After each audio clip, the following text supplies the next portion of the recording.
এখানে কেন সবাই সমবেত হয়েছেন যদি একটু বলতেন। ধন্যবাদ আপনাকে।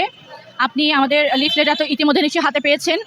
আপনি দেখতে পেরেছেন এবং বুঝতে পেরেছেন যে হিজবুত তাওহীদ একটি অরাজনৈতিক আন্দোলন, যারা গত 30 বছর ধরে বাংলাদেশে সকল অন্যায়ের বিরুদ্ধে মানুষকে ঐক্যবদ্ধ করে এবং ইসলামের প্রকৃত শিক্ষা দিয়ে মানুষকে ঐক্যবদ্ধ করছে এবং আল্লাহর দ্বীন প্রতিষ্ঠা করার জন্য আমরা সংগ্রাম করে যাচ্ছি। তো সেই আন্দোলনের কর্মীদেরকে একদল আছে, একটি স্বার্থান্বেষী গোষ্ঠী, যারা বারবার হামলা করেছে। কারণ তাদের হয়তো মতের বিল হতে পারে, হয়তো তাদের আদর্শের ভিন্নতা হতে পারে, কিন্তু তারা এটাকে একটা নিজেদের এজেন্ডা হিসাবে তারা আমাদেরকে বারবার হামলা করেছে এবং হামলা করে আমাদের 5 জন সদস্যের জীবনও নিয়েছে। গত 23 সালের 22শে অগস্টে পাবনার হেমায়তপুর ইউনিয়নের আমাদের একজন কর্মী সুজন মণ্ডলকে তারা কুপিয়ে হত্যা করেছিল।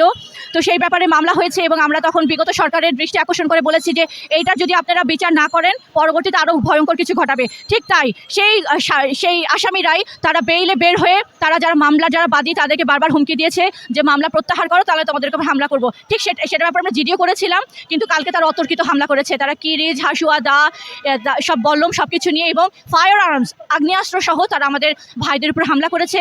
10 জনকে খুব গুরুতর আহত করেছে। একজন অলরেডি আইসিইউতে আছে, তার মাথায় প্রচণ্ড ব্যথা পেয়েছে, কুপিয়েছে তার মাথার মধ্যে। সে বাঁচবে না মারা যাবে সেটা আমরা বলতে পারছি না। তো আজকে আমরা এটা আমাদের মানববন্ধন বিক্ষোভ সমাবেশ এটাই যে আমরা বলেছি যে আমাদের অন্তর্বর্তীকালীন সরকারের দৃষ্টি আকর্ষণ করে বলেছি যে বিগত সরকার এটাকে ইম্পর্টেন্স দেয় নাই, তারা এটাকে আমলে নেয় নাই, তারা পাত্তা দেয় নাই। কিন্তু আমরা যেটা আশঙ্কা করেছিলাম সেটার পুনরাবৃত্তি ঘটেছে। এখন আমরা 72 আওয়ার্সের আলটিমেটাম দিয়েছি যে ইমিডিয়েটলি যারা হামলা করেছে তাদেরকে আইনের আওতায় আনা হোক, তাদেরকে গ্রেফতার করা হোক এবং তাদের শাস্তি করা হোক। তা না হলে আমরা পরবর্তী কর্মসূচি দিব।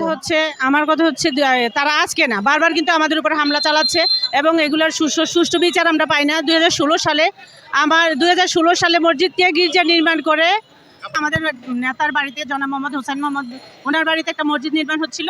সেখানে তারা উগ্রবাদী গোষ্ঠী প্রচার করে দিয়েছে, হ্যান্ডবিল করেছে যে এখানে খ্রিস্টান মারো, গির্জা ভাঙো, এখানে গির্জা নির্মাণ হচ্ছে, খ্রিস্টান এদেরকে মারলে তোমরা জান্নাতে যেতে পারবা। এইভাবে তাদেরকে ধর্মপ্রাণ মানুষকে উস্কি দিয়ে 2 জন মানুষকে হত্যা করেছে। সেখানে একজন হচ্ছে আমার ভাই। আমি সেই 2016 সাল থেকে এখন পর্যন্ত আমার ভাই হত্যাকারীদের বিচার পাইনি। এক এক করে তারা এই অন্যায় অত্যাচার করছে। আর এগুলো বিচার না হওয়ার কারণে, সরকার এবং প্রশাসন বিচার না করার কারণে উগ্রবাদীদের আরও উস্কে দিচ্ছে, তাদেরকে উৎসাহিত করা হচ্ছে। বারবার তারা এই জন্য শক্তিশালী হচ্ছে, আমাদের উপর চড়া হচ্ছে। এটা তো বারবার হতে দেওয়া যাবে না ভাই। আমাদেরও তো নিরাপত্তা আছে, আমাদেরও তো নিরাপত্তা থাকার অধিকার আছে, কথা বলার অধিকার আছে।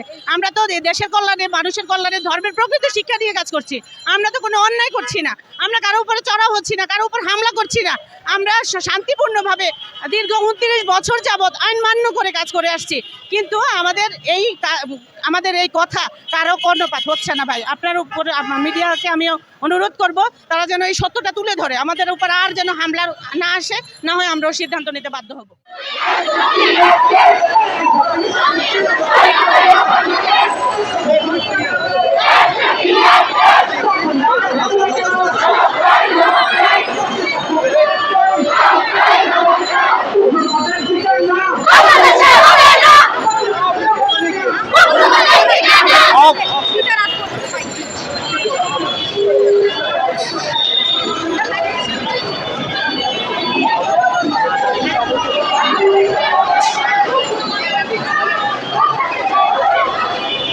আমরা একটু কথা বলার চেষ্টা করব।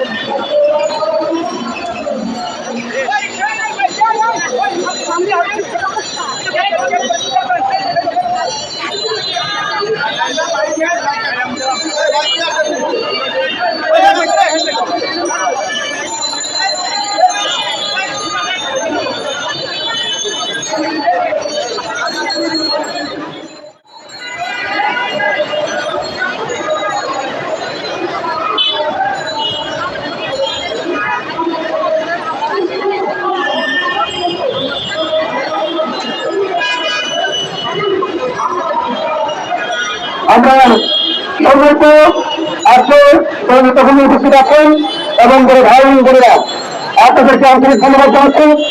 আপনারা আজকে যেভাবে শান্তিপূর্ণ কর্মসূচিতে অংশগ্রহণ করেছেন, আমাদের যেখানে আমাদের প্রয়োজন হবে আমরা সবাই ইনশাআল্লাহ শান্তিপূর্ণ কর্মসূচিতে সবাই ঐক্যবদ্ধভাবে মাঠে থাকবেন ইনশাআল্লাহ।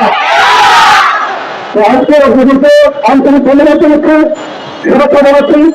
আজকে আমাদের আন্দোলন আমরা উপস্থিত অঞ্চলের প্রতিষ্ঠাতা জনাব মোহাম্মদ তৌফিক খান এবং আমাদের চেয়ারম্যান আমাদের মাননীয় জনাব হোসেন মোহাম্মদ খান, আমরা যেভাবে শান্তিপূর্ণভাবে মাঠে ময়দানে কাজ করছি, আগামী দিনে আমরা এভাবে শান্তিপূর্ণভাবে মাঠে ময়দানে কাজ করে যাবো, সংগ্রাম করে যাবো, লড়াই করে যাবো ইনশাআল্লাহ।